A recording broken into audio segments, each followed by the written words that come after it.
माननीय सदस्य प्लीज। आदरणीय सभापति जी,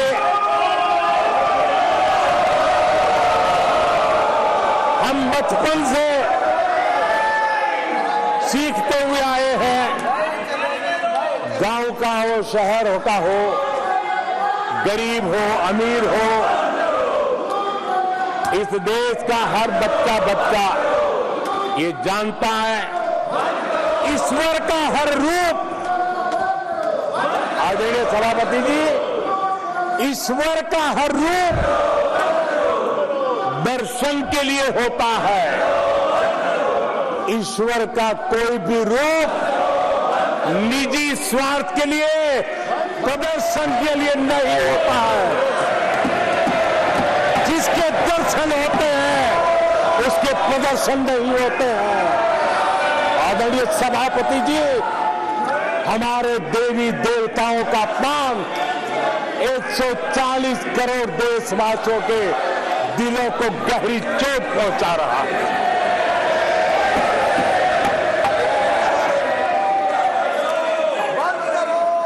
निजी राजनीतिक स्वार्थ के लिए ईश्वर के रूपों का इस प्रकार से खेल, आदरणीय सभापति जी, ये देश कैसे माफ कर सकता है? आदरणीय सभापति जी, सदन के कल के दृश्यों को देख करके अब हिंदू समाज को भी सोचना होगा, क्या ये अपमानजनक बयान संयोग है या कोई प्रयोग की तैयारी है? ये हिंदू समाज को सोचना पड़ेगा। आदरणीय सभापति जी, हमारी सेनाएं देश का अभिमान है। सारे देश को उनके साहस और हमारी सेना की वीरता पर गर्व है। और आज सारा देश देख रहा है हमारी सेनाएं, हमारा डिफेंस सेक्टर आजादी के बाद इतने सालों में जितना नहीं हुआ, इतने रिफॉर्म हो रहे हैं। हमारी सेना को आधुनिक बनाया जा रहा है। हर चुनौती को हमारी सेना मुंह तोड़ जवाब दे सके, इसलिए युद्ध के सामर्थ्य वाली सेना बनाने के लिए हम भरपूर प्रयास कर रहे हैं, रिफॉर्म कर रहे हैं, कदम उठा रहे हैं, देश की सुरक्षा का मकसद लेकर के। बीते कुछ सालों में बहुत सारी चीजें बदली है। सीडीएस का पद बनने के बाद इंटीग्रेशन और सशक्त हुआ है। आदरणीय सभापति जी, हमारी सशस्त्र सेनाओं के बीच उनके सहयोग से जो लंबे समय से युद्ध शास्त्रों के निष्णातों का मत था कि भारत में थिएटर कमांड जरूरी है, आज मैं संतोष के साथ कह सकता हूं कि सीडीएस व्यवस्था बनने के बाद देश में सुरक्षा के लिए जरूरी थिएटर कमांड की दिशा में प्रगति हो रही है। आदरणीय सभापति जी, आत्मनिर्भर भारत, उसमें हमारी सेना को आत्मनिर्भर बनाना, उसकी भी बहुत बड़ी महत्वपूर्ण भूमिका निभाई जा रही है। हमारी देश की सेना युवा होनी चाहिए। सेना दुश्मनों के दांत खट्टे करने के लिए होती है। हमें हमारे युवाओं को भरोसा होना चाहिए। सेना में युवाओं की ताकत बढ़ानी चाहिए और इसलिए हम लगातार युद्ध योग्य सेना बनाने के लिए रिफॉर्म कर रहे हैं। समय पर रिफॉर्म न करने के कारण हमारी सेना का बहुत नुकसान हुआ है, लेकिन ये सार्वजनिक बातें कहने योग्य नहीं होने के कारण मैं मेरे मुंह को ताला लगा करके बैठा हूं। आदरणीय सभापति जी, देश की सुरक्षा एक गंभीर मसला होता है। आदरणीय सभापति जी, ऐसे रिफॉर्म्स का उद्देश्य किसी भी परिस्थिति में, अब युद्ध के रूप बदल रहे हैं,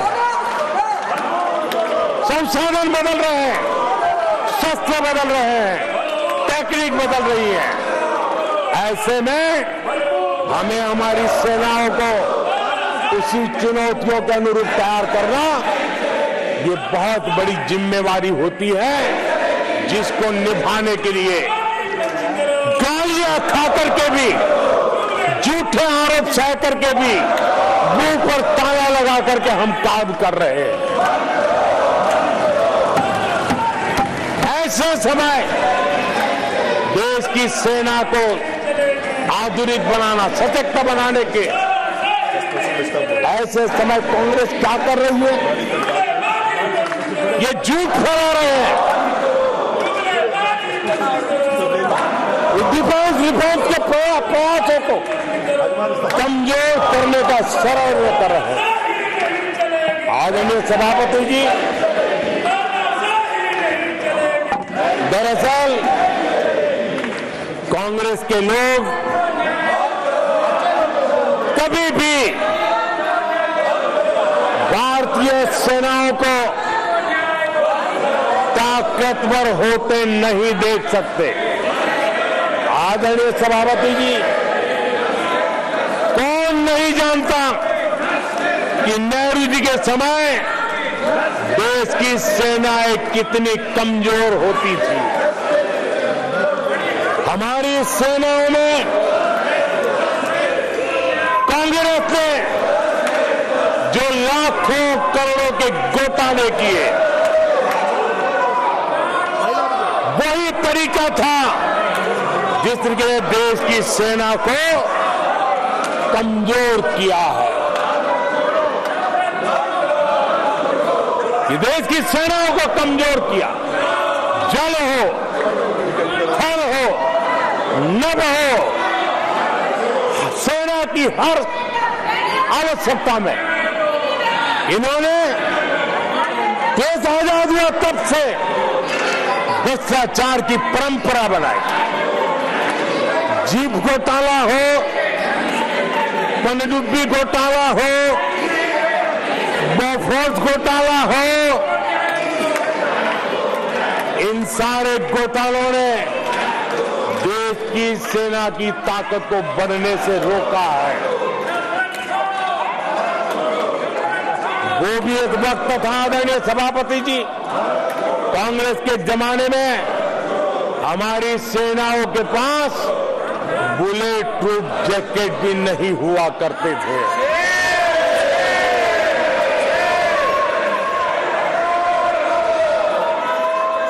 सत्ता में रहते हुए देश की सेना को तो बर्बाद किया ही किया, उसको कमजोर किया ही किया, लेकिन ये कारनामे विपक्ष में जाने के बाद भी चलते रहे।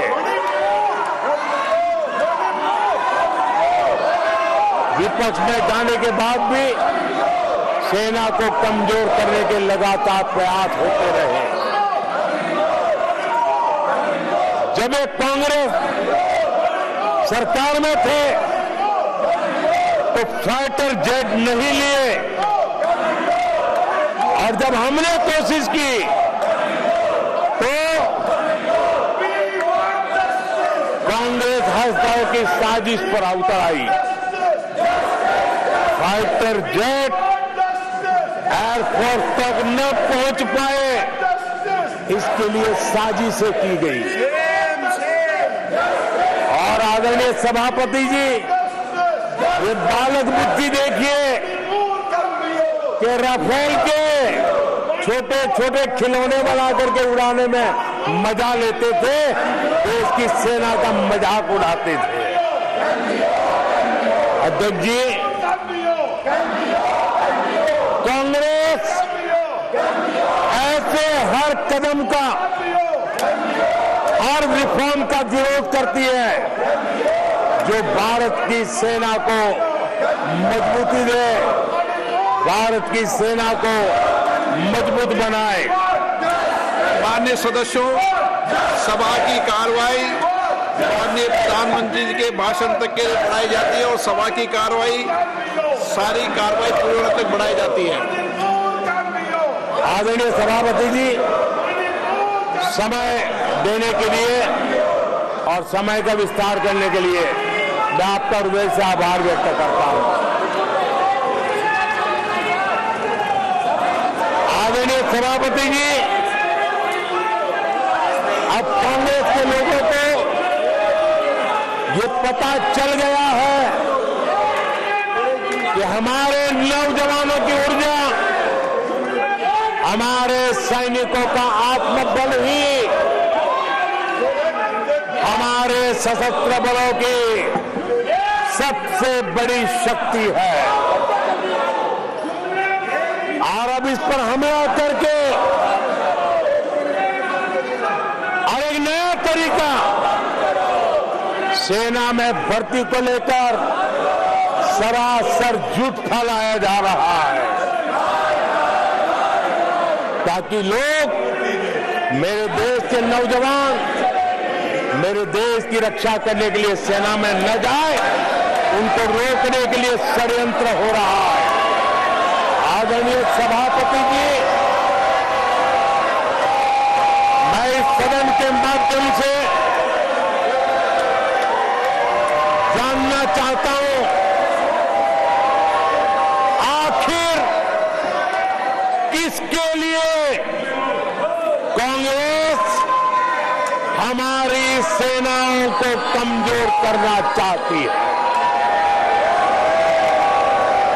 किसके फायदे के लिए कांग्रेस वाले सेना के संबंध में इतना झूठ फैला रहे हैं? आदरणीय सभापति जी, वन रैंक वन पेंशन को लेकर के देश के शहीद जवानों को उनकी आंखों में धूल झोंकने का प्रयास किया गया। आदरणीय सभापति जी, हमारे देश में श्रीमती इंदिरा गांधी जी ने वन रैंक वन पेंशन की व्यवस्था को खत्म किया था। दशकों तक कांग्रेस ने वन रैंक वन पेंशन को लागू नहीं होने दिया और चुनाव जब आए तो 500 करोड़ रुपया दिखाकर निवृत्त सेना नायकों को मूर्ख बनाने की कोशिशें भी की गई, लेकिन उनका इरादा था हो सके उतना वन रैंक वन पेंशन को टालते रहना। एनडीए सरकार ने वन रैंक वन पेंशन लागू की और आदरणीय सभापति जी, भारत के पास संसाधन कितने ही सीमित क्यों न हो, लेकिन उसके बावजूद भी, कोरोना की कठिन लड़ाई के बावजूद भी 1,20,000 करोड़ रुपए हमारे पूर्व सैनिकों को वन रैंक वन पेंशन के रूप में दिए गए।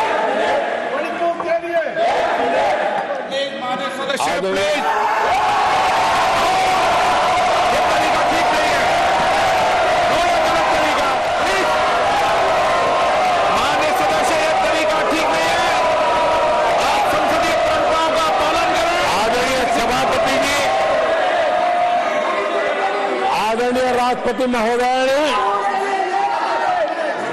अपने उद्घोषण में पेपर लीक पर भी चिंता जताई है। मैं भी देश के हर विद्यार्थी को, देश के हर नौजवानों को कहूंगा कि सरकार ऐसी घटनाओं को रोकने के लिए अत्यंत गंभीर है और युद्ध स्तर पर हम अपनी जिम्मेवारियों को पूरा करने के लिए एक के बाद एक कदम उठा रहे हैं।